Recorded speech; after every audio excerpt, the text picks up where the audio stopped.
it's not worth it for me to stand up here and lie to you, so I'll speak from the heart. There'll be nothing technical shared this evening. There's nothing about nanoseconds. There's nothing about bits and bytes. Todd can tell you that as confused as I looked when I was in that class, that I don't know very much technical. What I have to share is the other part of BDPA. The focus this evening is on value added, and I want to read this so well, actually I do need to read this, because even though you're a BDPA member, you may not have internalized what they have on their website as far as what they're about.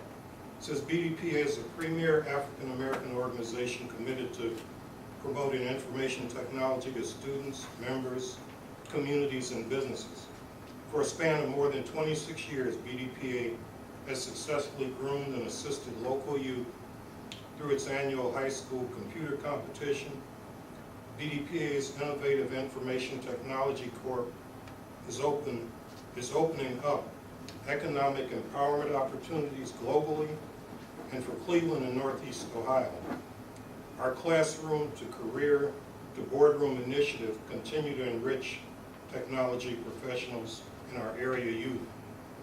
Of course, BDPA is certainly all of that and more, in the part of BDPA, as I mentioned, and I want to talk about is the more. So I'm going to share my life story with you, but don't be concerned because it's a very abbreviated version. I'll treat you like a hot potato this evening. I won't keep you long. This evening, what I lack in aptitude, I'll bring you in attitude. What I lack in brains, I bring you in belief. What I lack in competence, I bring you in commitment. I want to talk a little bit about my past involvement in BDPA so that we can lay some groundwork. I had 2 years beginning in about 1983. I think that's the year I met Ken, where I thought about joining. Ken approached me and I was involved in some projects, and I thought, well, okay, I could join this organization, but I've got a job. I've got a good job, I'm all taken care of. Folks don't necessarily like me there, but I'm secure. I missed the fact that Ronald Reagan was president. Somehow that didn't occur to me. So anyway, I thought about BDPA for about 2 years. I worked at an organization that was as close to the good old boy network as you could get. I had a good job. I sat in the corner. They paid me well. I come out of the corner every once in a while, like lunch, go home. When I approached them about sponsoring a BDPA conference, I believe Ken was in 1984 in Cleveland, I approached my supervisor and I asked him, I said, how would you like to send me to the BDPA conference? And he laughed. I said, it's here in Cleveland, you don't have to send me far. He laughed again. I said, well, can I take time off to go to the conference? He's over there in hysterics, you know, somebody thought I'd given him laughing gas. So I took a day of vacation, I went to the conference. This is the kind of support level that I had at the place that I worked. Everything looked fine on the surface. Like I said, I drew a paycheck. There's something missing.